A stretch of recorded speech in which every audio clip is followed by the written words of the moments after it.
श्री स्वामी समर्थ. जय जय स्वामी समर्थ. स्वामींचं नाव घेऊन मी आजच्या ह्या नवीन व्हिडिओला सुरुवात करते. सावित्रीने आपल्या पती सत्यवानाचे प्राण यमराजाकडून परत आणले होते. तो दिवस होता ज्येष्ठ महिन्यातील पौर्णिमेचा. त्यामुळे या दिवशी वटपौर्णिमेचा सण साजरा केला जातो. विवाहित स्त्रिया आपल्या पतीच्या दीर्घायुष्यासाठी वटपौर्णिमेच्या दिवशी वडाच्या झाडाची पूजा करतात आणि निर्जल व्रत ठेवतात. यंदा 29 जून म्हणजे सोमवारी वटपौर्णिमेचा सण साजरा केला जाईल. असे म्हणतात की या दिवशी सुवासिन स्त्रियांनी आपल्या पतीसाठी व्रत ठेवले तर तोच पती त्यांना 7 जन्मासाठी मिळतो. तसेच सावित्री देवी या दिवशी विवाहित जोडप्यांवर कृपा करते. वटपौर्णिमेला वटसावित्री या नावाने देखील ओळखले जाते. धार्मिक मान्यतानुसार वटवृक्षाच्या खोडात विष्णू, मुळात ब्रह्मा आणि फांद्यात शिव विराजमान असतात.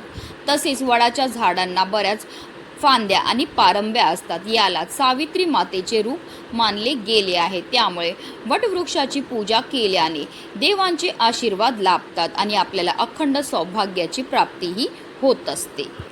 वटपौर्णिमेच्या व्रताची पूजासाठी शुभ मुहूर्त हा सकाळी 6:30 पासून दुपारी 12:30 पर्यंत पूजेचा शुभ मुहूर्त असणार आहे. पौर्णिमेच्या दिवशी ब्रह्ममुहूर्तापासून पूजा विधीला सुरुवात करणे शुभ मानले जाते.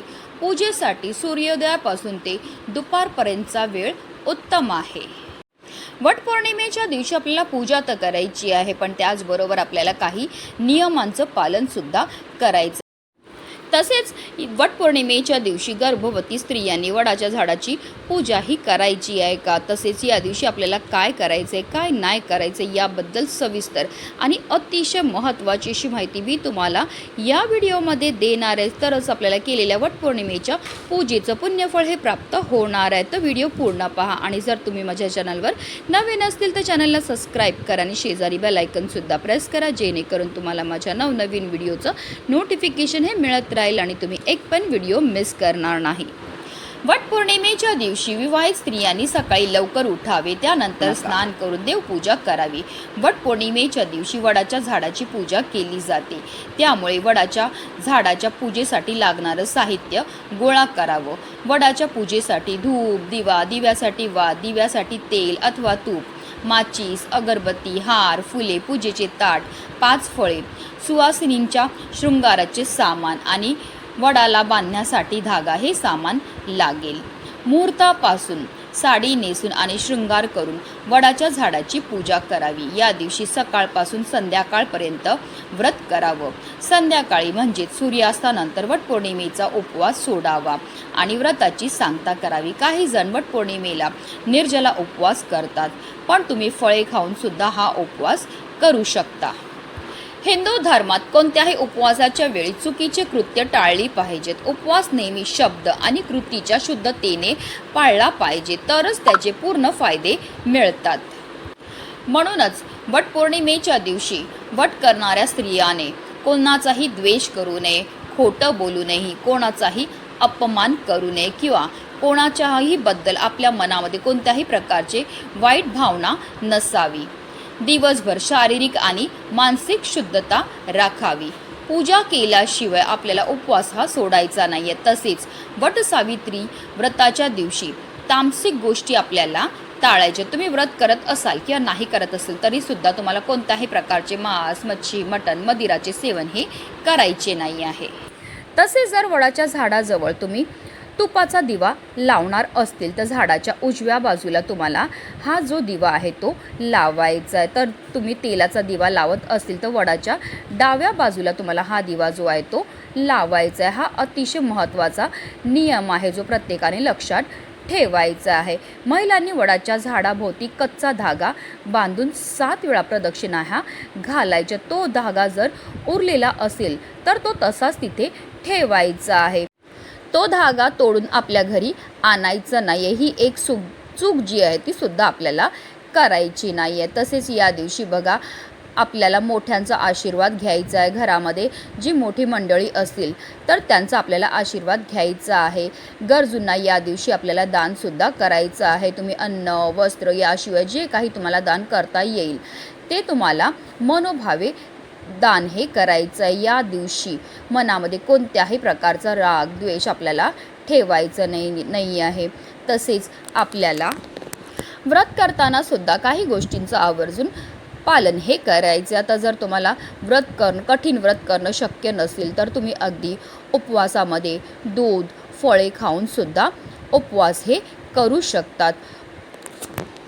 बऱ्याच स्त्रिया या दिवशी निर्जला व्रत सुद्धा करत असतात, पण जर तुमच्या शरीराला शक्य होत नसेल तर चुकूनही तुम्हाला एवढा कठोर उपवास करायची गरज नाही। तसेच वटपौर्णिमेच्या दिवशी गर्भवती स्त्रियांनी चुकून वडाच्या झाडाला प्रदक्षिणा ह्या करायच्या नाहीत। लांबूनच वडाच्या झाडाला मनोभावे नमस्कार हे करून घ्यायचे। तर हा अतिशय महत्त्वाचा नियम आहे जो गर्भवती महिलांनी पाळायचा आहे। तसेच या दिवशी तुम्ही हिरवा, लाल, पिवळा, केशरी, गुलाबी या अशा शुभ रंगाच्या साड्या ज्या आहेत त्या नेसू शकतात। वडाच्या झाडाची पूजा करायची। पांढरा किंवा डार्क निळ्या रंगाची साडी नेसून आपल्याला पूजाही करायची नाही आहे। त्याचबरोबर बांगड्यांकरता सुद्धा काही नियम हे लागू आहेत, जसं की पांढऱ्या किंवा डार्क निळ्या रंगाच्या बांगड्या टिकल्या आपल्याला लावायच्या नाहीत। यानंतर दुसरी गोष्ट म्हणजे वटपौर्णिमेच्या दिवशी कुठल्या आपल्या चुका टाळायच्या आहेत किंवा कोणत्या गोष्टी आपल्याला अजिबात करायच्या नाहीत। तर वटपौर्णिमेचं व्रत जे आहे चुकूनही तुटणार नाही किंवा चुकूनही आपल्याकडनं कोणताही पदार्थ खाऊन गेला तर आपल्याला मनोभावे देवाची क्षमा याचनाही करायची आहे। आपल्याकडनं व्रत मोडणार नाही याची आवर्जून आपल्याला काळजीही घ्यायची आहे। तसेच व्रत करताना आपल्या मनामध्ये नकारात्मक विचार किंवा कोणाबद्दलही द्वेष येऊ नये। तसेच बऱ्याचशा महिला ज्या आवर्जून चुका करतात, आता त्यांच्याकडे वटपौर्णिमेच्या दिवशी वडाच्या झाडाजवळ जाणं शक्य नसेल तर बऱ्याच महिला काय करतात, वडाच्या झाडाची फांदी घेऊन आपल्या घरी येतात आणि त्या फांदीची ती पूजा करत असतात। पण ही अतिशय मोठी चूक आहे। ही चूक चुकूनही करायची नाही। जर तुमच्या जवळ आजूबाजूला वडाचं झाड नसेल तर बघा, तुम्ही वडाच्या झाडाचं चित्र बनवू शकतात। ज्याप्रमाणे नागपंचमीचे चित्र काढतात आणि त्याची पूजा करतात त्याचप्रमाणे आपल्याला वडाच्या झाडाची पूजाही करायची। वडाच्या झाडाचं चित्र तयार करायचं आणि त्याची आपल्याला पूजाही करून घ्यायचं आहे। तसेच या दिवशी आपल्याकडनं कळत नकळत सुद्धा आपल्या वडीलधाऱ्या माणसांचा अपमान हा झाला नाही पाहिजे, त्यांचं मन हे दुखवलं गेलं नाही पाहिजे। या दिवशी आपल्याला कोणाशीही खोटं बोलायचं नाही आहे, कोणाशीही फसवणूक करायची नाही आहे किंवा कोणत्याही मुक्या प्राण्याला सुद्धा आपल्याला त्रास हा द्यायचा नाही आहे। या दिवशी बघा, वटपौर्णिमेचा हा सण आपण नवऱ्यासाठी करत असतो, नवऱ्याला दीर्घायुष्य लाभावं म्हणून करत असतो। तर कृपा करून या दिवशी घरामध्ये वादविवाद कटकट होणार नाही याची आपल्याला काळजीही घ्यायची आहे। तसेच वडाची पूजा करून झाल्यानंतर जर शक्य असेल तर आवर्जून वडाच्या झाडाजवळ बसूनच आपल्याला व्रतकथेचं पठण किंवा श्रवण करायचं आहे।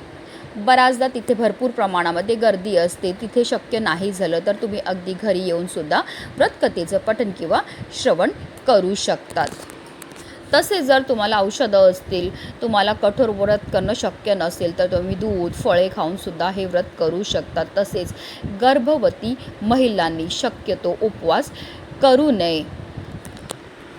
तर या छोट्या छोट्या गोष्टी आहेत, तसेच हे काही नियम आहेत, जर आपण हे पाळले तर 100% व्रताचं पूर्ण फळ आपल्याला प्राप्त होणार आहे। म्हणूनच व्हिडिओ जास्तीत जास्त लोकांपर्यंत शेअर करा, जेणेकरून प्रत्येकाच्या आयुष्याचं कल्याण हो हीच मनामध्ये इच्छा। श्री स्वामी समर्थ। जय जय स्वामी समर्थ।